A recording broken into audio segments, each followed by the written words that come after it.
আসসালামু আলাইকুম। বাংলাদেশবাসী, আপনারা দেখতে পাচ্ছেন আমি যে জায়গায় দাঁড়িয়ে আছি, মৌলভীবাজার জেলার অন্তর্গত রাজনগর থানা ৭ নং খামারচাক ইউনিয়নের একটি ওয়ার্ডে। এই ওয়ার্ডে বন্যার কারণে প্রচুর মানুষের ঘর দুয়ার পানিতে ডুবে আছে, কিন্তু ওরা কোথায় বাস করবে কোনো ব্যবস্থা নেই, এবং মসজিদ মাদ্রাসা সবকিছুই পানির নিচে। এখন এই এলাকার অনেকের সাথে কথা বলে জানতে পারলাম ওদের ছোড়া কোনো ব্যবস্থা নেই। ওদের ঘরে যে আসবাবপত্র ছিল এগুলো পানিতে ডুবে নষ্ট হয়ে গেছে, অনেক কিছু নষ্ট হয়েছে, এবং এখানে ধান চাল গাছে পচে গিয়েছে, খাবারের কোনো ব্যবস্থা নেই, এই পর্যায়ে ওরা পড়ে আছে। কিন্তু আমি অন্ততপক্ষে বাংলাদেশের জনগণের ক্ষেত্রে আমি মাননীয় সরকারের কাছে বলতে চাচ্ছি, ওই এলাকায় বিশেষ করে গুরুত্ব দিয়ে ওই এলাকায় সাহায্য সুবিধা একটু হাত বাড়িয়ে দিন। আমি সমাজের শেখ আব্দুল হামিদ এটাই বলতে চাচ্ছি।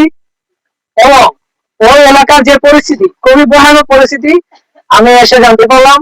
আমি এখন যেখানে দাঁড়িয়ে আছি, একটা নাও দিয়ে আসছি, আসার পরে ওই জায়গায় একটা হালকা একটু জায়গা দাঁড়িয়ে আছি, কিন্তু আর কোথাও দাঁড়ানোর কোনো ব্যবস্থা নেই। আসসালামু আলাইকুম। আসসালামু আলাইকুম। বাংলাদেশবাসী, আপনারা দেখতে পাচ্ছেন আমি যে জায়গায় দাঁড়িয়ে আছি, মৌলভীবাজার জেলার অন্তর্গত রাজনগর থানা ৭ নং খামারচাক ইউনিয়নের একটি ওয়ার্ডে। এই ওয়ার্ডে বন্যার কারণে প্রচুর মানুষের ঘর দুয়ার পানিতে ডুবে আছে, কিন্তু ওরা কোথায় বাস করবে কোনো ব্যবস্থা নেই, এবং মসজিদ মাদ্রাসা সবকিছুই পানির নিচে। এখন এই এলাকার অনেকের সাথে কথা বলে জানতে পারলাম ওদের ছোড়া কোনো ব্যবস্থা নেই। ওদের ঘরে যে আসবাবপত্র ছিল এগুলো পানিতে ডুবে নষ্ট হয়ে গেছে, অনেক কিছু নষ্ট হয়েছে, এবং এখানে ধান চাল গাছে পচে গিয়েছে, খাবারের কোনো ব্যবস্থা নেই, এই পর্যায়ে ওরা পড়ে আছে। কিন্তু আমি অন্ততপক্ষে বাংলাদেশের জনগণের ক্ষেত্রে আমি মাননীয় সরকারের কাছে বলতে চাচ্ছি, ওই এলাকায় বিশেষ করে গুরুত্ব দিয়ে ওই এলাকায় সাহায্য সুবিধা একটু হাত বাড়িয়ে দিন।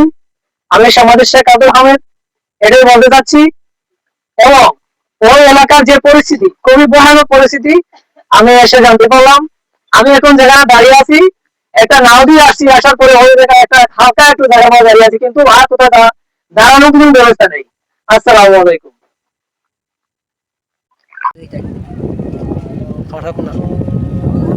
গাড়ি লিয়ে দিব পানি আসে গেলাম উজির ফুড ওবা গেলে আপনার সুন্দর হইল নেবে পরিবেশের তো পানি আছে।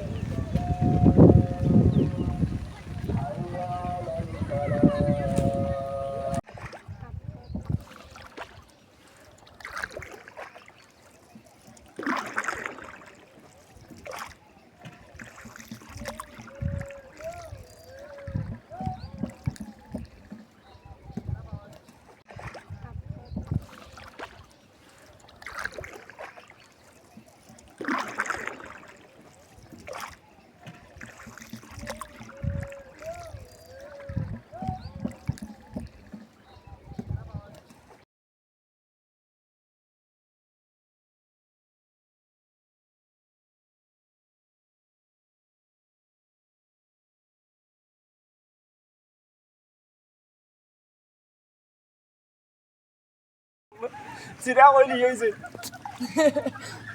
ভাই ভাই ভিডিও করেন না বাড়ি দেখ এদের বাবিন আমো করাম মিয়া নক করে দেন আমি দেখালাম বাড়ি বিল্ডিং ভিতরে ওই দোকান সারা পানি ভিতরে ও রবে